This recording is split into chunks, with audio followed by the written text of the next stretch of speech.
Bonsoir les ninjas et bonsoir à tous.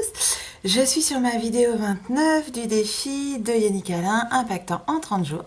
Donc mon avant-dernière vidéo. Et j'avais envie de faire le point un petit peu ce soir sur les apports que je vous ai fait finalement dans ces capsules. Où je me suis concentrée du coup pas mal sur... que... sur le décryptage du langage corporel du coup. Et je voulais revenir sur une chose qui est très importante parce que voilà, j'ai la chance d'être au live de la NBS tout le week-end et j'ai rencontré déjà plusieurs personnes qui m'ont encouragée sur les capsules, que le sujet intéresse beaucoup. Et donc déjà, merci de vos encouragements et je trouve ça super.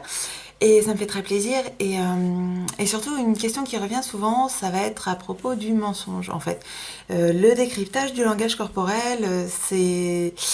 Bon, alors il y a eu Lie to Me, et effectivement, le décryptage du langage corporel, ça peut servir à repérer des anomalies dans la relation et à aller chercher les informations pour détecter éventuellement des non-dits ou des choses retenues, voire carrément des faussetés. On est d'accord là-dessus. Maintenant, j'avais envie de revenir sur le fait que décrypter le langage corporel, en fait, ça ne sert pas d'abord à chercher des menteurs, parce qu'en plus si vous cherchez des menteurs, vous allez trouver des menteurs partout et vous allez passer votre temps à voir des gens mentir en fait, parce que quand on cherche, on trouve et puis on invente et on envoie en fait, même s'il n'y en a pas. Donc ça c'est vraiment pas... Déjà c'est pas... C'est pas très très utile, à moins que vous soyez policier, quoi. C'est ça, je veux dire, vous passez pas votre vie à chercher des menteurs, ça sert à rien. Vous allez perdre votre temps, vous allez perdre votre énergie, c'est vraiment pas intéressant. En revanche, décrypter le langage corporel dans plein de situations et dans plein de situations professionnelles, c'est vraiment très très utile.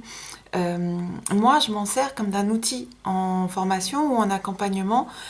Par exemple, ça me sert, par exemple, dans une situation où je suis en formation en intra, donc avec un groupe d'une même société, ça va me servir de voir les relations qui vont se poser effectivement avec les personnes. Je vais vous donner des exemples de ça après.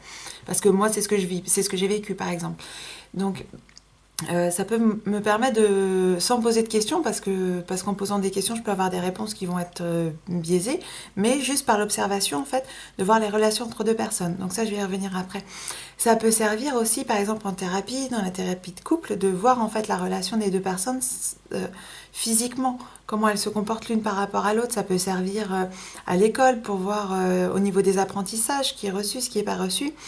J'ai Saïd, quelqu'un avec qui je me suis liée d'amitié pendant ma formation, qui est docteur, lui vraiment genre un ponte spécialiste de l'obésité. Et lui, en fait, ce qu'il cherchait dans le décryptage du langage corporel, c'est parce qu'en fait, il en a marre de d'accompagner des personnes qui ont des problèmes avec la nourriture et de les accompagner dans des traitements, on va dire, dans des régimes, et puis que la personne lui dise oui, j'ai fait ça, oui, je vais le faire, et puis qu'à la finale, il fasse jamais rien et que ça se passe pas. Et lui, il a voulu décrypter le langage corporel pour se rendre compte de en fait, voilà, là je suis allée trop loin. Là, je viens de voir que la personne, bam, elle m'a envoyé un signe, son corps m'a envoyé le signe que là, cette phase-là, on n'y est pas encore. Donc on va s'arrêter juste avant. Ok, on va s'arrêter à la marche juste avant et je suis sûre que jusqu'à cette marche-là, elle va aller. Et puis pour le reste, on verra la prochaine fois. On verra dans un mois, on verra dans 2 mois. D'accord? Donc voilà, décrypter le langage corporel, vraiment, ça a une vraie valeur quand on a envie d'accompagner les autres, de les aider efficacement. C'est un outil en plus, vraiment. Ça ne sert pas que à aller chercher des menteurs. Sur ce, voilà, c'est mon point de vue en tout cas. Donc pour vous donner un exemple de ce que moi je peux en faire en fait, puisque c'est les questions qui m'ont été posées en formation enfin en conseil, en formation, en accompagnement, dans ce que je fais en tout cas, que je sois dans un groupe ou dans une société par exemple, on va pouvoir voir entre deux personnes, on va rester sur le modèle de l'intra, où je suis dans une société avec un groupe qui travaille dans la même entité, ok. Donc on va pouvoir voir des personnes qui vont s'entendre bien, d'accord.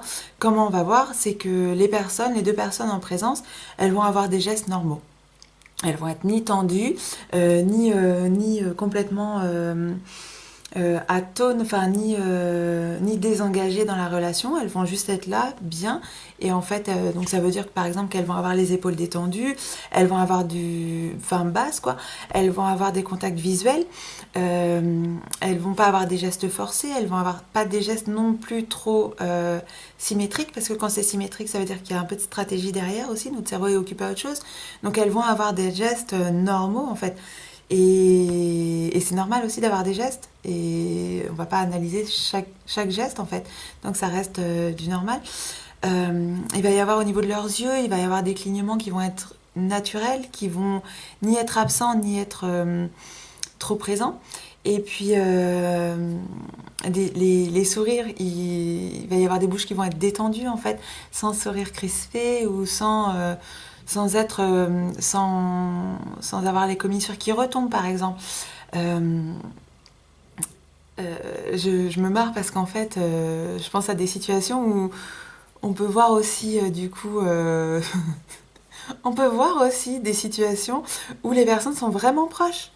Et là, ça se voit aussi, ça se voit parce qu'elles ont vraiment des contacts au niveau des yeux, des regards, qui vont être vraiment intenses et ça se voit en fait.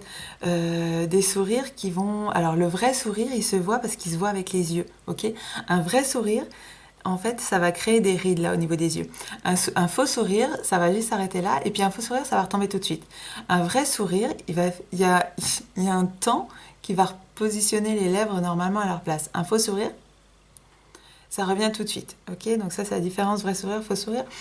Et, euh, et des personnes qui vont être un peu plus que dans une bonne relation, par exemple, elles vont avoir là les feintes palpébrales qui vont être légèrement gonflées. Les yeux, du coup, vont être un tout petit peu diminués à cause de cet effet-là. Ça, c'est pas quelque chose qui s'invente. Enfin, ça se voit, mais ça se contrôle pas en fait. Donc, des personnes qui vont être dans une bonne relation, elles vont être proches, elles vont pas avoir de difficulté à être proches l'une de l'autre, ok. Donc, sans aller jusqu'à ces états-là qui peuvent rentrer dans la séduction, mais juste voir des personnes dans une bonne relation, euh, voilà, ça se voit et on peut se dire, bon, ces deux collaborateurs-là, ce manager avec ce collaborateur, ce dirigeant avec ce manager, ils n'ont pas de problème, ok. Ils n'ont pas de problème de communication en tout cas, ça va, ils se sentent bien tous les deux. Après, il y a peut-être des problèmes de fonctionnement, mais en tout cas, au niveau de leur relation, ça se passe bien, on est ok. Ou alors on peut voir, à contrario, des relations par exemple d'autorité, où là on va avoir une personne qui va chercher tout le temps à être au-dessus des autres, mais être au-dessus des autres, ça peut être euh, par la force de la voix, ok. Ça peut être par la position du visage, ça, je vous en ai parlé. Ça peut être aussi par un système qui va faire en sorte que elle va toujours. Alors ça se voit par exemple chez les présidents. Je sais plus avec qui ça s'était eu, où ils s'étaient fait des accolades et de plus en plus haute en fait, parce que le geste qui va être le plus haut, ça va être celui du dominant. Ok. Et du coup, se serrer la main et l'autre qui met la main par-dessus, par exemple. Ça, c'est un geste vraiment autoritaire, c'est un geste de dominant. Donc ça, on peut le voir aussi chez des collaborateurs ou chez des dirigeants avec les managers ou chez le manager par rapport à son dirigeant. Donc là de voir ça, on va faire OK. Donc il y a quelque chose, il se passe quelque chose dans leur relation à eux. Quelqu'un qui va être un peu plus dans l'autorité par rapport à son univers professionnel. On va pouvoir le voir sur son visage qui va être fermé, ses épaules qui vont être un peu plus hautes, qui vont être un peu, du coup, plus tendues. Ok. Quelqu'un qui va fixer les gens dans les yeux, mais qui va attendre que l'autre détourne le regard. Vraiment pour lui dire c'est moi le chef là, ok. C'est qui le papa? C'est Yannick le papa. Donc voilà, donc ça va servir aussi d'outil à voir les relations des personnes entre elles pour, même en situation de formation, même si c'est pas du tout le sujet et que je suis en train de les former sur de la gestion du temps par exemple, ça va quand même servir de voir les relations que les personnes elles ont entre elles pour monter encore un palier, ok, dans le niveau de formation, et pour leur servir et les aider encore plus en fait sur des terrains qu'elles n'ont pas forcément qu'elles n'ont pas forcément décelé parce que finalement on arrive en conseil et en formation pour une demande qui allait à au moins la moitié du temps ne correspond pas au vrai problème de fond. Donc après, soit la personne est OK pour qu'on travaille sur le vrai problème de fond, soit on a une demande qui est précise et on répond à cette demande. Mais voilà, le petit plus, c'est de savoir les aider au-delà, en fait, que de savoir gérer leur temps, en l'occurrence, ou des choses comme ça. Voilà. Et ben à demain pour ma vidéo 30, la dernière des filles de Yannick. Bonne soirée, ciao les ninjas, et à demain pour ceux que je croise au live. Ciao.